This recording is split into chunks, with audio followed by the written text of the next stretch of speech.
Hello दोस्तों, नमस्कार, good evening. स्वागत है आप सभी का आशीष क्लासेस पर। बात करेंगे 27 जुलाई के एडिटोरियल की। और उससे पहले बता दूं मैं आपको कि हमारे जो सारे कोर्सेज हैं वो आप 31 जुलाई तक अगर एक्सेस करते हैं तो आपको 20% ऑफ मिल रहा है। फिलहाल RAS का बैच अवेलेबल है, स्पोकन इंग्लिश का बैच आप ले सकते हैं, एक इलाहाबाद हाई कोर्ट के लिए लग रहा है बैच सुबह 5 से 6 लाइव, वो बैच आप एक्सेस कर सकते हैं। लीगल ट्रांसलेशन बैच ले सकते हैं या सामान्य ट्रांसलेशन बैच भी अवेलेबल है, और बहुत सारी और चीज़ें भी हैं। आप एक बार अपना एप्लीकेशन डाउनलोड करके, आशीष क्लासेज एप्लीकेशन है उसको डाउनलोड करके गो थ्रू करेंगे, आपको समझ में आएगा कि कौन सा कोर्स आपके लिए उपयोगी है। तो आइए स्टार्ट करें आज की क्लास। सबसे पहले इस क्लास में जो ग्रामर वाले जो सेंटेंसेज हैं, अगर मैं बात करूं कि भाई कौन कौन से सेंटेंसेज आपके कॉमन एरर वाले हैं, तो उसमें पहला सेंटेंस देखिए, a government that do not bend to the will of people risk being broken. एक बार आप खुद से रीड करिए और समझने की कोशिश कीजिए क्या कुछ इसका आंसर हो सकता है।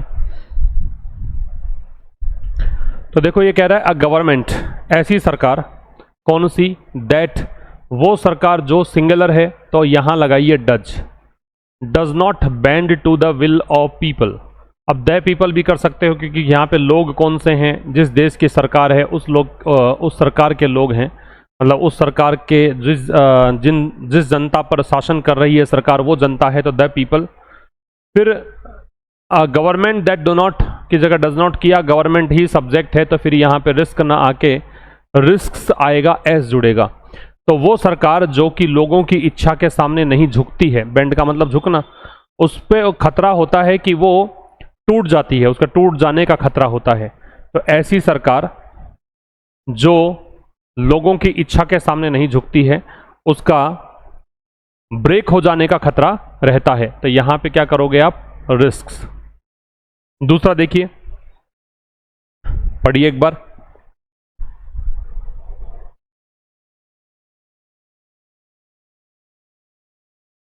क्या कह रहे हैं, द रेजिग्नेशन ऑफ धर्मेंद्र प्रधान, धर्मेंद्र प्रधान का जो इस्तीफा, एज आएगा, लाइक नहीं आएगा, एज यूनियन एजुकेशन मिनिस्टर, इस रूप में इस्तीफा, किस रूप में, केंद्रीय शिक्षा मंत्री के रूप में। आर नहीं आएगा, इज आएगा क्योंकि इस्तीफा एक वचन है। Is more than just an ministerial casualty, an नहीं, मिनिस्ट्रियल का साउंड देखते हुए ए लगेगा, वो एक मिनिस्ट्रियल कैजुअलिटी से भी ज्यादा कुछ है, ठीक है। केवल मिनिस्ट्री ये कैजुअलिटी नहीं है, इससे भी कुछ ज्यादा है। कैजुअलिटी का मतलब एक दुखांत घटना को बोल सकते हैं कि मंत्री स्तर पर एक कैजुअलिटी हुई, ऐसा नहीं है, थोड़ा सा ज्यादा इसके मायने हैं। अगला है रिपीटेडली लीक्स। तो भाई यहाँ पे लीक्स जो है वो नाउन है, नाउन है तो आपको पता है कि नाउन का मॉडिफायर क्या चाहिए होता है, एडजेक्टिव, तो यहाँ पे करेंगे रिपीटेड। तो रिपीटेड लीक्स जो हैं अक्रॉस सेवरल एग्जामिनेशन, सेवरल आ गया तो नाउन प्लूरल आएगी, एग्जामिनेशंस आएगा। तो कई सारी परीक्षाओं में जो बहुत सारे लीक्स बार बार में लीक हो रहे हैं पेपर्स, हैव टर्न्ड, हैज नहीं हैव, क्योंकि लीक्स बहुवचन है, ये बदल गया है, इसने बदल दिया है। एन एपरेटस, एपरेटस का मतलब एक उपकरण कह सकते हो आप, एन एपरेटस आएगा, एन लगाइए क्योंकि एपरेटस का साउंड वाउल साउंड है। अब ये एपरेटस किसके लिए है, एपरेटस जो है वो किसके लिए है, वो है टेस्टिंग के लिए, जांचने के लिए। Merit on to one of wide spread graft, अब ऑन टू की जगह इनटू, क्योंकि तब्दील किस में हुआ है, टर्न के साथ इनटू लगेगा। और one of wide spread graft, graft की जगह पे ग्राफ्ट्स कर दो क्योंकि वन ऑफ दे रखा है, वन ऑफ के साथ में नाउन है, प्लूरल आती है। ग्राफ्ट का मतलब रिश्वत को, भ्रष्टाचार को बोलते हैं, वाइड स्प्रेड का व्यापक होता है। तो ये कह रहा है बार बार में जो लीक्स हो रहे हैं कई सारे एग्जामिनेशंस में, वो उसने बदल के रख दिया है, उन लीक्स ने बदल दिया है। जो टेस्ट करने का एक हथियार होता है, भी टेस्ट कैसे करोगे, जांचोगे कैसे, परीक्षा पेपर के थ्रू, तो वो एक जो एपरेटस है टेस्टिंग मेरिट, मेरिट को जांचने का, उसको बदल दिया है one of wide spread grafts, मतलब काफ़ी सारे जो व्यापक स्तर के करप्शंस हैं उनमें से एक में बदल दिया है। अगला कह रहा है क्लोज टू 20 लाख कैंडिडेट्स, वर आएगा, लगभग, क्लोज टू का मतलब है लगभग, इतने, क्लोज टू का मतलब अप्रोक्सीमेटली, अराउंड, लगभग 20 लाख के करीब जो कैंडिडेट्स हैं। अब 20 लैक्स कैंडिडेट्स नहीं आके 20 लाख आएगा क्योंकि ये नंबर है और नंबर के बाद लगातार दो नाउन दे रखी है। ऐसी सिचुएशन बनती है तो नाउन टॉपिक पढ़ते हो तो पता लगता है आपको, नंबर के बाद वाली नाउन जो है वो सिंगुलर आएगी तो लैक आएगा, लैक्स नहीं आएगा। तो 20 लाख के करीब कैंडिडेट जो हैं वर मेड आएगा, पैसिव वॉइस बना है ये, वर मेड टू टेक। ये क्या कॉजेटिव वर्ब है, मेक के साथ बेस फॉर्म वाली कहानी है, पैसिव वॉइस बनाया है इसका। तो इनको क्या है, एंट्रेंस टेस्ट फिर से करवाया गया आफ्टर ग्रूलिंग प्रिपरेशंस, काफ़ी ज़्यादा तैयारी के बाद। यहाँ पे प्रॉब्लम, इतने सारी प्रॉब्लम्स थी, प्रिपरेशंस ना करके प्रिपरेशन करिए, तैयारी, तैयारी के बाद एक वचन ही आएगा। अब यहाँ पे एक तो गलती हो गई कि 20 लाख आएगा, क्यों? क्योंकि नंबर प्लस नाउन है। आप नाउन के पहले एक और नाउन लगाते हो तो एक्चुअल में वो नाउन मॉडिफायर होता है जो एडजेक्टिव के अनुरूप काम करता है, एडजेक्टिव के जैसे काम करता है। तो यहाँ तो ये हट जाएगा, लैक्स में से एस हट जाएगा। तो लगभग 20 लाख कैंडिडेट्स जो हैं were made to take the entrance test, उनको मतलब वर मेड, इनसे एंट्रेंस टेस्ट जो है वो फिर से दिलवाया गया। इसके बाद ग्रूलिंग प्रिपरेशन के बाद, काफ़ी ज़्यादा गंभीर तैयारी के बाद। Bypassed a television establishment largely aligning with the ruling dispensation. तो ये एक्चुअल में क्या करे, एक टेलीविजन एस्टेब्लिशमेंट को बाईपास करते हुए, ये अर्थ निकलेगा, बाईपास्ड कर दोगे तो इसका मतलब तो ऐसा हो चुका है, जबकि ये आ रहा है बाईपासिंग या बाईपास करना। बाईपासिंग एक्चुअल में अवॉइड करना होता है, ठीक है। Bypassing A television establishment largely aligning with the ruling dispensation. तो एक टेलीविजन एस्टेब्लिशमेंट को या दूरदर्शी जो एक संस्थान है उसको बाईपास करते हुए, लार्जली अलाइंड विद, जो कि बहुत बड़े स्तर पर अलाइंड है, या फिर कहें कि जो जुड़ा हुआ है रूलिंग डिस्पेंसेशन का मतलब रूलिंग पार्टी से, द फेसलेस प्रोटेस्टर्स। इस प्रकार से फेसलेस प्रोटेस्टर्स जो हैं, फेसलेस प्रोटेस्टर्स का मतलब हो गया वो प्रोटेस्टर जिनका कोई चेहरा था ही नहीं। बिल्ट सपोर्ट्स, उन्होंने सपोर्ट बिल्ड किया, BUILT आएगा, बिल्ट सपोर्टर्स, सपोर्ट्स, सपोर्ट करिए एक वचन अनकाउंटेबल नाउन के रूप में। इन्होंने समर्थन जुटाया ऑन सोशल मीडिया पर विद इन डेज, कुछ ही दिनों में। अब एक दिन में नहीं जुटाया है, वैसे भी 8 डे होना चाहिए, फिर भी गलत ही है ये, तो डेज आएगा। एक्चुअल में ये क्या है, बाईपासिंग मतलब बचते हुए, बाईपास करते हुए मतलब एक नया तरीका निकालते हुए, एक शॉर्टकट लेते हुए, किस चीज़ का, a television establishment largely aligned with the ruling dispensation.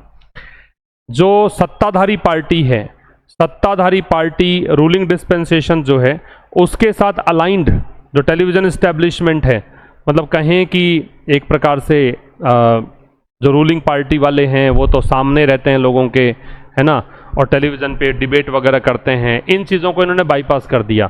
इन्होंने क्या किया, ये फेसलेस प्रोटेस्टर्स थे, इनका कोई चेहरा नहीं था प्रदर्शन करने वालों का, इन्होंने सपोर्ट जुटाया सोशल मीडिया पर और कुछ ही दिनों में सपोर्ट जुटा लिया कॉकरोच जनता पार्टी की, ये बात कर रहा है।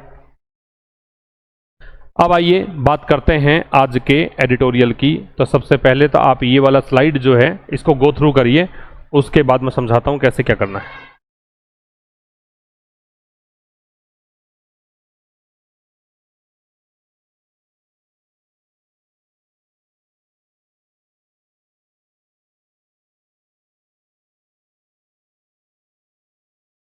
देखो इस स्लाइड में जो आपको दे रखे हैं वर्ड्स, सस्टेन्ड का मतलब लगातार है, कंटिन्यूअस या प्रोलॉन्ग्ड है। एजिटेशन का मतलब आंदोलन है। सटायरिकली मतलब व्यंग्यात्मक रूप से, सरकास्टिकली है, मॉकिंगली है। सेमिनल का अति महत्वपूर्ण या मौलिक है, तो इन्फ्लुएंशियल या ग्राउंड ब्रेकिंग है। अनरेवलिंग का डिसइंटीग्रेशन या अनटेंगलिंग है, पतन या सुलझाव है। अनटेंगल करना मतलब जो उलझा हुआ है उसको सुलझाना, ऐसा मतलब होता है। अब देखो क्या कहना चाह रहा है, एक बार इस स्लाइड को पढ़ेंगे, इसके बाद में इसमें से जो भी की थिंग्स निकलेंगी, जो इंपॉर्टेंट चीज़ें निकलेंगी, उसको मैं अलग स्लाइड में समझा दूंगा, उसको आप नोट डाउन कर लेना, वो इसका जिस्ट होगा। A government that does not bend to the will of the people, ऐसी सरकार, दैट रिलेटिव प्रोनाउन है, इसकी बात कर रहा है। ये इसकी वर्ब आ गई। प्रेजेंट सिंपल टेंस का नेगेटिव सेंटेंस है, जो झुकती नहीं है किसके सामने। अब देखो झुकना, सरेंडर करना, इसके लिए टू का प्रयोग करते हैं। किसके सामने झुकना, किसके सामने सरेंडर करना, ये हम डिस्कस करेंगे। विल ऑफ पीपल का मतलब हो गया लोगों की इच्छा के सामने। रिस्क उस सरकार को खतरा होता है, ये इसकी क्रिया, किस चीज़ का, टूट जाने का। बीइंग ब्रोकन मतलब उसको वो टूट जाती है सरकार, ऐसा खतरा होता है, उसको तोड़ दिया जाता है, ऐसा खतरा उठाना पड़ता है। ठीक है, रिस्क के बाद एक और वर्ब लगाओगे तो आईएनजी फॉर्म में आएगी, तो इस कारण से बी की आईएनजी फॉर्म बीइंग लिखी हमने। The resignation of Dharmendra Pradhan as union education minister, जो इस्तीफा है सब्जेक्ट, जिसमें द डिटर्मिनर है, रेजिग्नेशन नाउन है। इस्तीफा किसका? धर्मेंद्र प्रधान का। किस रूप में? ये प्रेपोजिशन है। जब एज का मतलब होता है के रूप में, तो ये प्रेपोजिशन होता है। इस कंडीशन में एज के बाद में एक इसका ऑब्जेक्ट लगता है, मतलब प्रेपोजिशन का ऑब्जेक्ट लगेगा, नाउन होगा, प्रोनाउन होगा। केंद्रीय शिक्षा मंत्री के रूप में। आफ्टर ए सस्टेन्ड एजिटेशन, किसके बाद? ये प्रेपोजिशन है। एक सस्टेन्ड एजिटेशन के बाद, सस्टेन्ड मतलब लगातार, एजिटेशन का मतलब आंदोलन, ये नाउन है, ये एडजेक्टिव है। एक लगातार, एक नियमित आंदोलन के बाद, ये डिटर्मिनर है। किसके द्वारा आंदोलन किया गया? बाय यूथ, युवाओं के द्वारा। और यूथ को लीड कौन कर रहा था? ये सटायरिकली नेम्ड, मतलब व्यंग्यात्मक रूप से, आयरोनिकली, जिसका नाम पड़ा था कॉकरोच जनता पार्टी, उसके द्वारा लीड किया गया था। इज मोर देन जस्ट, अब ये जो इस्तीफा है इसकी वर्ब है, ये जो इस्तीफा है वो ज्यादा है, किससे? जस्ट मतलब होता है ओनली, केवल एक मिनिस्ट्रियल कैजुअलिटी नहीं है, एक मंत्री स्तरीय दुखांत घटना नहीं है, ये एडजेक्टिव है। Of the paper leaks scandal, और किसकी कैजुअलिटी? पेपर लीक स्कैंडल की। पेपर लीक स्कैंडल मतलब पेपर जो लीक हुए हैं वो घोटाला, स्कैंडल का मतलब करप्शन आप कह सकते हो। यहां तक फिर समझ लीजिए, जो रेजिग्नेशन है किसका? धर्मेंद्र प्रधान का। किस रूप में? केंद्रीय शिक्षा मंत्री के रूप में। किसके बाद? एक सस्टेन्ड एजिटेशन के बाद। अब सस्टेन्ड अगर एडजेक्टिव है तो मैं आपसे पूछूं कि एडजेक्टिव का नाम क्या होगा, तो आप बोलेंगे पास्ट पार्टिसिपल। क्यों होगा? क्योंकि थर्ड फॉर्म के रूप में दे रखा है। तो अगर वर्ब क्रिया के पहले आईएनजी रूप में हो तो उसको तो बोलते हैं प्रेजेंट पार्टिसिपल, और अगर थर्ड फॉर्म के रूप में हो तो उसको हम बोलते हैं पास्ट पार्टिसिपल। एक लगातार आंदोलन के बाद, और लगातार आंदोलन किया किसने? युवाओं ने। इसका नेतृत्व किसने किया? इसका नेतृत्व क्या? कॉकरोच जनता पार्टी ने। अब कॉकरोच जनता पार्टी कौन सी, जिसका नाम रखा गया था, किस रूप में? सटायरिकली। ये एडजेक्टिव एडवर्ब है, नाउन नहीं है। नेम्ड जो है वो एडवर्ब है, कॉकरोच जनता पार्टी नाउन है ऑफ कोर्स, क्योंकि नाम दे रखा है। और मैं फिर गलत कर रहा हूं, ये एडजेक्टिव है और ये एडवर्ब है। व्यंग्यात्मक रूप से जिसका नाम दिया गया कॉकरोच जनता पार्टी। अब ये इस्तीफा है, उसकी वर्ब इज है, ये ज्यादा है किसकी तुलना में? Ministerial casualty of paper leaks scandal. Paper leaks scandal की जो मिनिस्ट्रियल कैजुअलिटी रही है, पेपर लीक स्कैंडल के चलते किसी मिनिस्टर की आहुति देनी पड़ी है, उससे कहीं ज्यादा है ये बात। Clear? It is a seminal movement, it subject है, इज वर्ब है, ए डिटर्मिनर है, सेमिनल एडजेक्टिव है। मोमेंट जो है वो नाउन है। ये एक सेमिनल मूवमेंट है, सेमिनल मतलब बहुत ही महत्वपूर्ण, ग्राउंड ब्रेकिंग या इन्फ्लुएंशियल मूवमेंट है।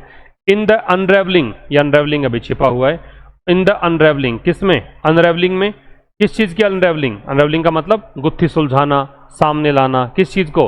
व्हाट पॉलिटिकल साइंटिस्ट डिस्क्राइब, जो राजनीतिक वैज्ञानिक जो हैं, जो राजनीति के पंडित हैं, वो लोग जिसको डिस्क्राइब करते हैं किस रूप में? ये फिर से प्रेपोजिशन है, के रूप में। इसका मतलब है Bharatiya Janata party dominant party system, जिसे भारतीय जनता पार्टी, जिसको एक प्रभावशाली पार्टी सिस्टम मानते हैं इंडियन डेमोक्रेसी में, है ना, उसकी बात ये कर रहा है। विच अलाउज, जो अलाउ करता है, ये रिलेटिव प्रोनाउन, ये वर्ब। लिटिल एल्बो, लिटिल जब कोई भी इसमें ए और द नहीं होता है तो इसका मतलब नो होता है। जब लिटिल के पहले ए भी नहीं है, द भी नहीं है, तो इसका मतलब मान लो नो है। एल्बो रूम का मतलब होता है फ्रीडम कह सकते हो, एक प्रकार से रियायत कह सकते हो, गुंजाइश कह सकते हो। तो जो गुंजाइश नहीं देती है किसको? फ्रेगमेंटेड अपोजिशन को। अपोजिशन विपक्ष, और फ्रेगमेंटेड मतलब जो टूटा हुआ है, ब्रोकन है, जो बिखरा हुआ है, उसके लिए कोई गुंजाइश छोड़ती ही नहीं है। फिर समझ लो, ये एक सेमिनल मूवमेंट है, ये एक अति महत्वपूर्ण क्षण है। किस चीज का? इन द अनरेवलिंग ऑफ, ये अनरेवलिंग का मतलब इसने बिखेर के रख दिया, इसने डिसइंटीग्रेट कर दिया। किसको? जिसे राजनीतिक पंडित मानते हैं कि भारतीय जनता पार्टी ये तो डोमिनेंट पार्टी सिस्टम है भारतीय डेमोक्रेसी में, तो उस पार्टी का एक डिसइंटीग्रेशन इसने कर दिया।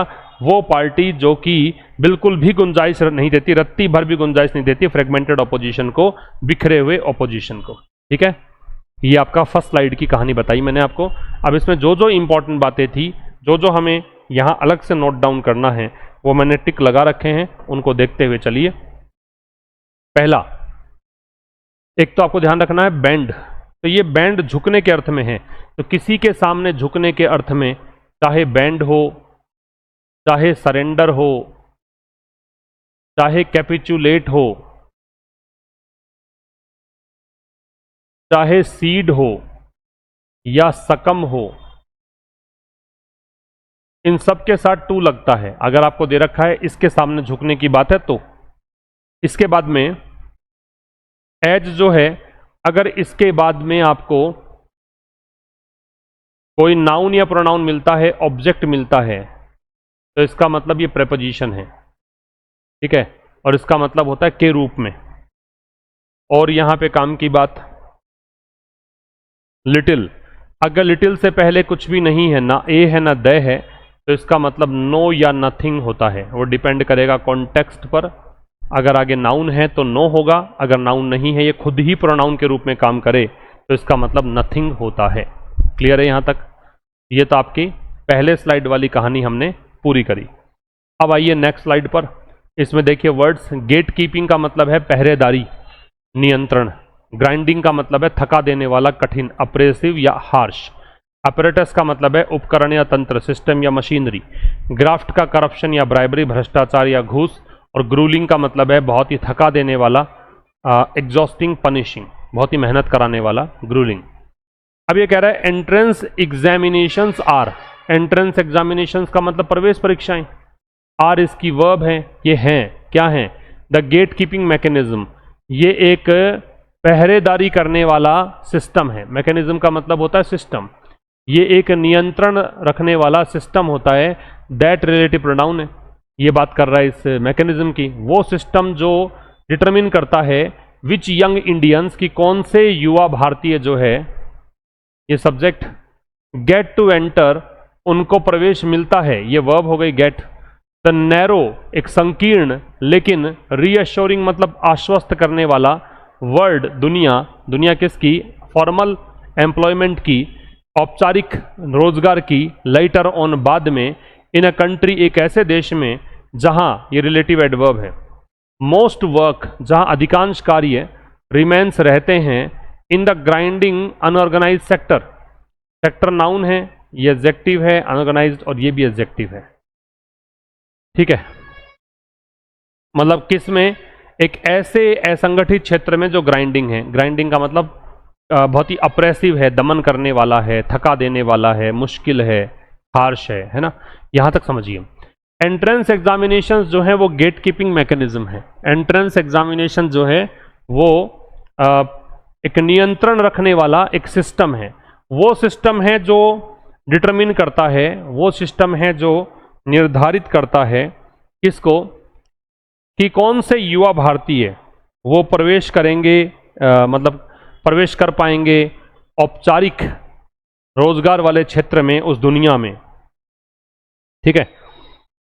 आगे कह रहा है कि भाई जहां ऐसे देश की सिस्टम है जहां पे काम जो है, अधिकांश काम जो है वो ग्राइंडिंग, मतलब remains in the grinding unorganize sector, एक अनऑर्गेनाइज सेक्टर जिसको ग्राइंडिंग इसने कहा है उसमें बना रहता है, ठीक है।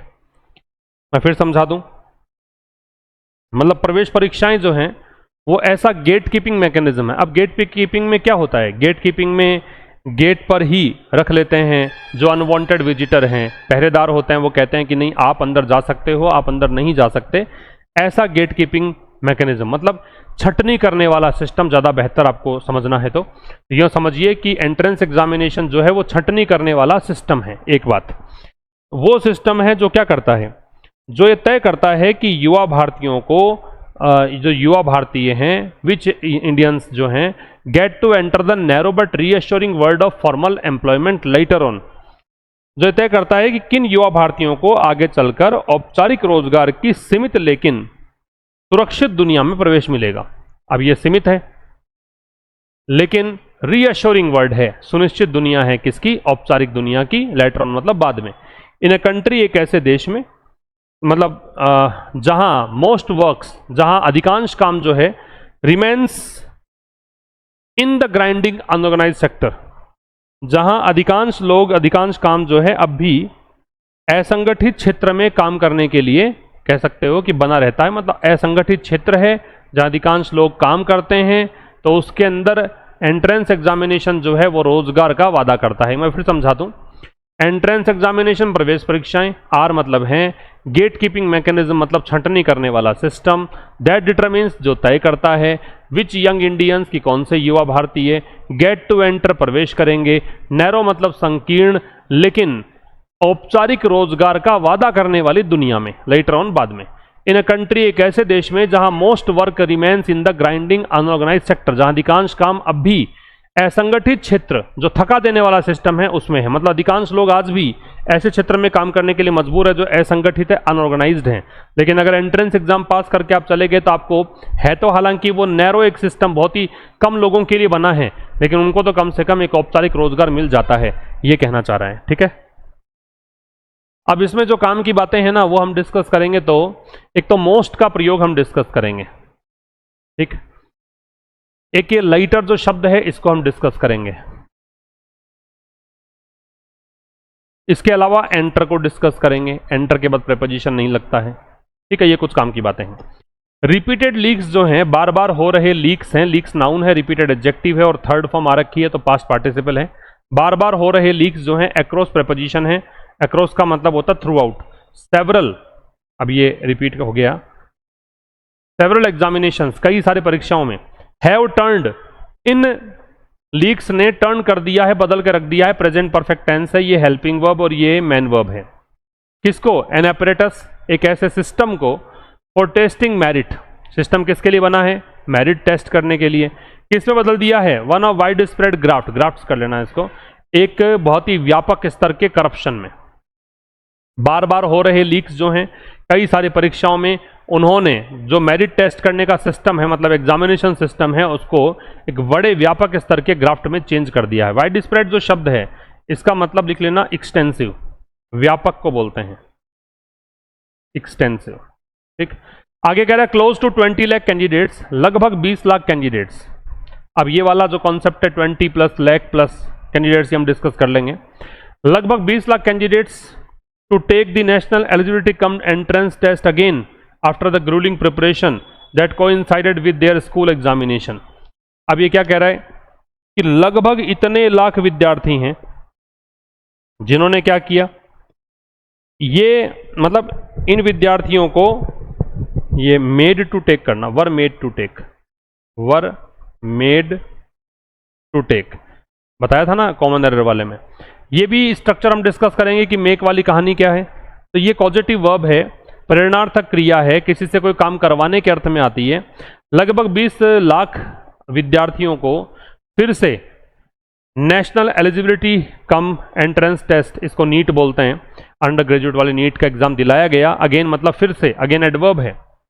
इसके बाद आफ्टर ग्रूलिंग प्रिपरेशन, बहुत भारी भरकम तैयारी के बाद, that coincided with their school examination, और वो तैयारी जो कि कोइंसाइड का मतलब होता है साथ साथ में हुई। उनका स्कूल का भी एग्जाम थे और नीट भी देनी पड़ी इनको फिर से, तो इसलिए साथ साथ में ये दो तैयारी इनको करनी पड़ी। क्रूलिंग का मतलब है थका देने वाला, बहुत ही कठिन कह सकते हो। अभी देखो इसमें इस स्लाइड में काफी सारी नई चीज सीखने वाली हैं। एक तो एंटर शब्द है, इसके बारे में हम डिस्कस करेंगे। एक मोस्ट के बारे में हम डिस्कस करेंगे। एक डिस्कस करेंगे हम लाइटर के बारे में, लाइटर वर्सेस लेटर। एक डिस्कस करेंगे हम, एक ये भी ध्यान रखना कि टर्न, चेंज, ट्रांसफॉर्म जो भी बदलने संबंधी अर्थ देता है उसमें इनटू लगता है, ये काम की चीज है।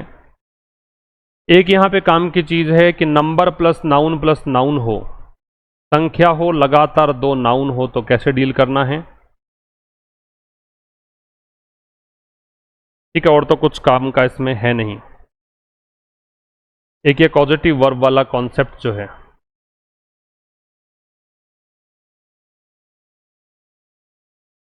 देखिए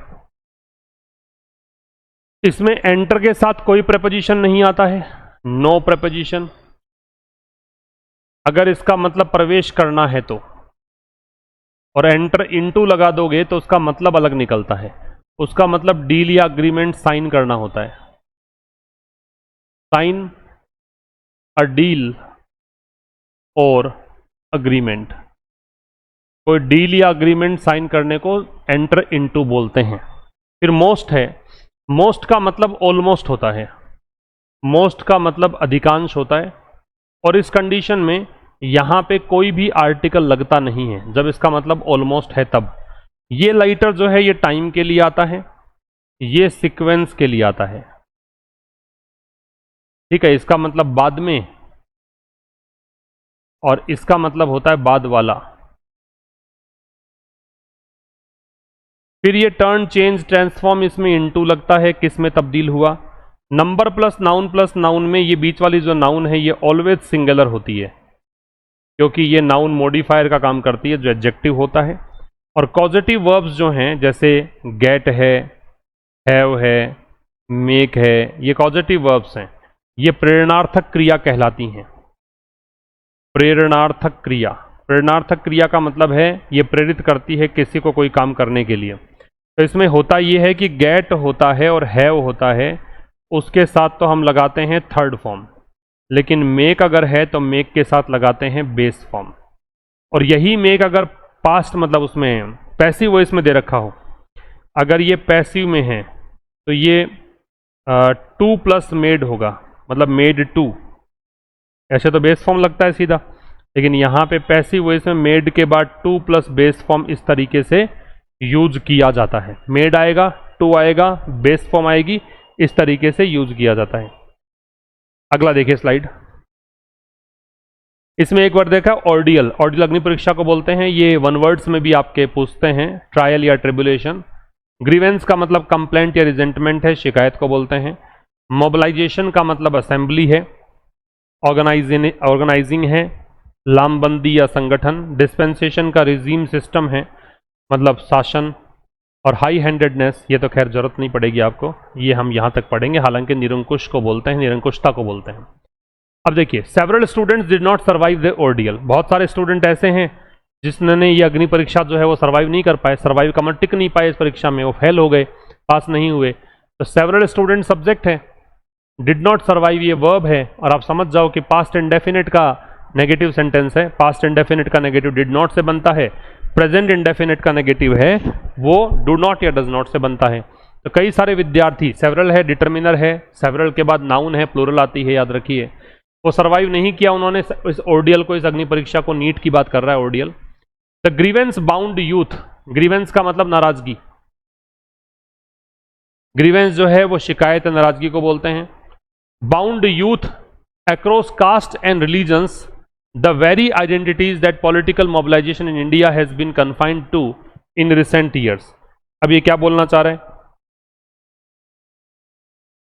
ये जो है यहां पे एक confined to दे रखा है, इसको हम डिस्कस करेंगे, ठीक है। अभी क्या कह रहा है, द ग्रीवेंस, ग्रीवेंस का मतलब हो गया जो ये शिकायत या नाराजगी है, बाउंड इसने बांधा, यूथ युवाओं को, अक्रॉस कास्ट एंड रिलीजन मतलब पूरे थ्रू आउट कास्ट और रिलीजन्स में, जाति और धर्मों के युवा। द वेरी आइडेंटिटीज, ये वही पहचान है, that political mobilisation in India, जिस पहचान को राजनीतिक लामबंदी जो है भारत में, हैज़ बीन कन्फाइंड टू, जिसके प्रति सीमित रही है, इन रिसेंट ईयर्स मतलब हाल फिलहाल के वर्षों में। मतलब भारत की राजनीति जो है इन्हीं की पहचान के आधार पर संगठित रहती है, इन्हीं पहचानों के आधार पर संगठित होती रही है। मोबिलाइजेशन का मतलब होता है एकजुटता, मतलब लोगों को एक जगह पर इकट्ठा करना, मोबिलाइज से मोबिलाइजेशन बनता है, ठीक है। तो ये कुछ इसका मतलब है, एक बार फिर समझिए भाई। ये जो ग्रीवेंस है, ग्रीवेंस का मतलब क्या है, शिकायत है, गिला शिकवा है, असंतोष है, नाराजगी है। तो जो ग्रीवेंस है, शिकायत है, उसने युवाओं को बांधा। शिकायत किस चीज की थी, पेपर लीक की शिकायत थी। इस कारण से सारे युवा, चाहे किसी भी धर्म का हो, किसी भी जाति का हो, वो सब एक मंच पर आ गए, उन्होंने धर्म जाति पाति सब भुला दिया। इस शिकायत ने बांध दिया युवाओं को सभी जाति और धर्मों के, और ये वही पहचान है, जाति धर्म के आधार पर तो भारत की राजनीति टिकी हुई है ना, ये वही पहचान है जो भारत की राजनीति जो है जिसके इर्द गिर्द घूमती है हाल फिलहाल के वर्षों में, ठीक है। ये सब भी नहीं रहा पॉलिटिकल पार्टी के हक में, फेवर में, क्योंकि ये सब जो हैं सभी लोग एकजुट हो गए थे, जो सत्ताधारी पार्टी है, सत्ताधारी पार्टी बीजेपी, उसके खिलाफ। बाईपासिंग ए टेलीविजन एस्टेब्लिशमेंट, बाईपासिंग का मतलब होता है अवॉइडिंग, ठीक है, दरकिनार करते हुए कह सकते हो। टेलीविजन इस्टेब्लिशमेंट का मतलब हो गया कि भाई टेलीविजन जो मीडिया है, टेलीविजन जो सिस्टम है, उसको बाईपास करते हुए लार्जली अलाइंड विद वो टेलीविजन सिस्टम, वो प्रेस सिस्टम जो बहुत बड़े स्तर पर या जनरली अलाइंड विद होता है। अलाइंड विद का मतलब है, ये मतलब है अनुकूल माना जाता है, ये इसके साथ ही चलता है। ठीक है, अलाइंड विद जो शब्द है इसका मतलब है वो अनुकूल माना जाता है, वो एसोसिएटेड होता है, वो सपोर्टिव होता है, ऐसा मान लो, सपोर्टिव मान लो। ठीक है, कि वो सपोर्टिव होता है, एसोसिएटेड मान लो, जो जुड़ा हुआ रहता है किससे? रूलिंग डिस्पेंसेशन, रूलिंग पार्टी, सत्तारूढ़ पार्टी से। द फेसलेस प्रोटेस्टर्स, वो प्रोटेस्टर्स जिन्होंने चेहरा ही नहीं दिखाया है ना अपना। बिल्ट सपोर्ट, इन्होंने इस फेसलेस सपोर्टर्स ने क्या किया? बिल्ट सेकेंड फॉर्म में बिल्ड की, इन्होंने सपोर्ट हासिल किया, सपोर्ट बनाया on social media with in days, कुछ ही दिनों में इन्होंने सपोर्ट हासिल कर लिया। कहने का मतलब टेलीविजन मीडिया जो है उस पर तो सत्तारूढ़ पार्टी अपने वश में, हम तो कहते ही हैं कि गोदी मीडिया है, इस तरीके से कि सत्तारूढ़ पार्टी ने मीडिया चैनल्स जो हैं वो अपने फेवर में ले रखे हैं।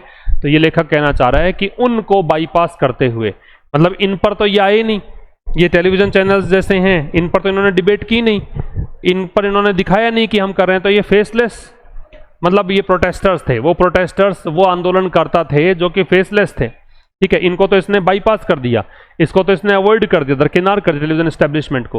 तो टेलीविजन मीडिया को बाईपास करते हुए, बाईपासिंग जो है यहाँ प्रेजेंट पार्टिसिपल है, ऐसा करते हुए का मीनिंग दे रहा है, तो इसको तो बाईपास कर दिया इन्होंने। अब ये एस्टेब्लिशमेंट वो है या फिर टेलीविजन मीडिया वो है जो मुख्यतया एसोसिएटेड होती है, जुड़ी हुई रहती है, सपोर्टिव होती है सत्तारूढ़ पार्टी की। तो इसको बाईपास करते हुए जो फेसलेस प्रोटेस्टर्स हैं उन्होंने सोशल मीडिया पर सपोर्ट जुटा लिया विद इन डेज, का मतलब कुछ ही दिनों में। विद इन जो है इसका मतलब होता है इनसाइड, चाहे तो किसी स्थान के लिए यूज कर लो और चाहे किसी समय सीमा के लिए यूज कर लो, इनसाइड के अर्थ में इसको यूज किया जाता है। ठीक है, तो इस स्लाइड में एक तो सेवरल का मतलब पता होना चाहिए, कन्फाइंड वाली बात है, ये डिस्कस करनी है अपने को। तो एक तो सेवरल जो है इसके साथ में नाउन प्लूरल आती है, ये ध्यान रखना है, और एक कन्फाइंड है या एक लिमिटेड वर्ड होता है या एक वर्ड होता है सर्कमस्क्राइब्ड, इनमें टू आता है, ये ध्यान रखना है। ठीक है, सेवरल के साथ में जो नाउन है वो आती है प्लूरल, और इनके साथ में जो प्रेपोजिशन है वो लगता है टू, इसका मतलब है सीमित, चाहे लिमिटेड टू हो, सर्कमस्क्राइब्ड टू हो या कन्फाइंड टू हो। बात क्लियर? यहां तक कोई दिक्कत नहीं। अब आइए ये मैच द कॉलम वाले एक्सरसाइज पर। सेमिनल अति महत्वपूर्ण ग्राउंड ब्रेकिंग के लिए यूज किया गया था, तो सी आ जाएगा इसका। फिर ग्राफ्ट का, रिश्वतखोरी, भ्रष्टाचार इसको बोलते हैं, तो ई आ जाएगा। फिर ग्रूलिंग का बहुत ही एग्जॉस्टिंग, डिफिकल्ट, ऑर्डियल कठिन परीक्षा को बोलते हैं, तो फिर आप इसको जोड़ो, ऑर्डियल को इससे और ग्रूलिंग को जोड़ो इससे, टायरिंग, थका देने वाला। डिस्पेंसेशन सिस्टम है, रिजीम है, पार्टी कह सकते हो, तंत्र कह सकते हो। अब पहला सेंटेंस, पहला क्वेश्चन है कि सेमिनल को सही जगह कैसे यूज किया गया है। He bought a seminal car, car seminal नहीं हो सकती। The discovery of penicillin was a seminal event, ये सही है। फिर पूछा है कि based on the editorial what does the term graft specifically refer to in the context of the entrance examination. रिश्वतखोरी या भ्रष्टाचार की बात ये करेगा। तो the hard work and dedication of the 20 lakh candidates, the practice of planting new trees, the use of illicit practices and corruption, C answer आ जाएगा। फिर है bypassing television establishment largely line with the ruling dispensation, ठीक है। फिर है the author describes the preparation of the candidates as grueling, which of the following is the closest synonym. Grueling का synonym क्या है? एग्जॉस्टिंग आ जाएगा। सुपरफिशियल सतही होता है, इनविगोरेटिंग ऊर्जावान बनाना होता है, इंटरमिटेंट इरेगुलर रुक रुक कर, अनियमित। What does the term high handedness imply about the authorities mentioned in the editorial. High handedness जो है, ये जो टर्म है वो क्या मतलब एडिटोरियल मीनिंग देता है? The physically reached higher levels to manage the crowds, they acted with arrogance and arbitrary use of power, ये आ जाएगा, ठीक है। हाई हैंडेडनेस का मतलब होता है निरंकुशता। खैर वो आगे वाली लाइन तो मैंने हटा दी थी। According to the editorial, what specific demographic divides were successfully overridden by the shared grievances of the youth. Editorial के अनुसार व्हाट स्पेसिफिक डेमोग्राफिक डिवाइड्स, कौन से जनसांख्यिकी विभाजन जो हैं उन पर काबू पा लिया गया था। शेयर्ड ग्रीवेंस मतलब सबकी नाराजगी एक जैसी थी, कहा था ना कि एक कॉमन इनकी नाराजगी थी, ग्रीवेंस थी, उसने सबको जोड़ दिया था। तो किस आधार पर? कास्ट रिलीजन का था, विभाजित थे लेकिन सब ये एक हो चुके थे। फिर पूछा है why did the protesters rely heavily on social media to build mass support. Social media allows for completely anonymous protesting, traditional television was viewed as largely aligned with the ruling regime. क्योंकि traditional television वाला system जो है इसको ऐसा मानते हैं कि ये किससे जुड़ा है, पॉलिटिकल जो पार्टी है, सत्तारूढ़ पार्टी है, रूलिंग डिस्पेंसेशन है, उसका सपोर्ट करने वाला सा दिखता है। What does the author claim the entrance examination have transformed into as result of repeated paper leaks? A highly efficient gatekeeping mechanism कहा है क्या इसको? ये कह रहा है कि ऑथर क्लेम करता है, क्यों क्या क्लेम करता है? Entrance examinations have transformed into a result of repeated paper leaks, a machinery of wide spread graft, a reliable pathway to, ये आ जाएगा भाई। इसको ट्रांसफॉर्म कर दिया है एंट्रेंस एग्जाम को रिपीट पेपर लीक्स में, तो इसका मतलब ये मशीनरी हो गई है वाइड स्प्रेड ग्राफ्ट की। फिर है Bharatiya Janata, what can be logically inferred about the Bharatiya Janata party dominant party system from the author's use of the word unraveling. The system is currently expanding. The system is showing signs of vulnerability and beginning to disintegrate. क्या बोलते हैं, टुकड़े होना, ये disintegrate का sense they रहा था यहाँ पे। और है the author explicitly mentions the grinding unorganized sector in contrast to the reassuring word of formal employment. What is the underlying implication of this contrast regarding the students' agitation? Students prefer the unorganized sector because it is more challenging. The desperation of the students stems from the fact that the failing these exams leaves them with harsh, unstable economic prospects. Formal employment is slowly disappearing. The government is intentionally pushing students towards, नहीं ये वाला answer आएगा। तो ये था आज के इस सेशन में। मिलेंगे अब कल ठीक शाम 5 बजे एक नए सेशन के साथ, और इसकी आप समरी लिखने की कोशिश किया करो। जो भी आपने पढ़ा है उसको 1/3 पार्ट में लिखिए, प्रेसी राइटिंग करिए इसकी, और आप आंसर भी लिखकर कमेंट बॉक्स में दे सकते हैं। जैसे मुझे टाइम मिलेगा बता दूंगा मैं। ये आप हैबिट में लेकर आइए, चाहे मैं चेक करूं या नहीं करूं कोई फर्क नहीं पड़ेगा। आप चैट जीपीटी से, जेमिनाई से भी चेक कर सकते हैं कि आपकी प्रेसी जो है, ये मेरा पूरा टेक्स्ट था, ठीक है, और ये मेरी प्रेसी है। चैट जीपीटी, जेमिनाई से पूछिए कि आप मुझे 10 में से कितने मार्क्स इसमें दे सकते हो जो मैंने प्रेसी लिखी है, ठीक है। तो इस तरीके से आप जांच भी सकते हैं अपनी प्रेसी को, क्योंकि प्रेसी अगर लिखनी आ गई तो एक तो क्विक रिकैप हो जाती है चीज़ें, दूसरा आपको लिखने की क्षमता आपकी डेवलप होती है, और लिखने की क्षमता डेवलप होने का मतलब ये है कि आपकी अंडरस्टैंडिंग बढ़ रही है, और अंडरस्टैंडिंग बढ़ने का मतलब है कि भाषा पे नियंत्रण बढ़ रहा है। Okay, thank you very much, see you tomorrow at 5, till then नमस्कार।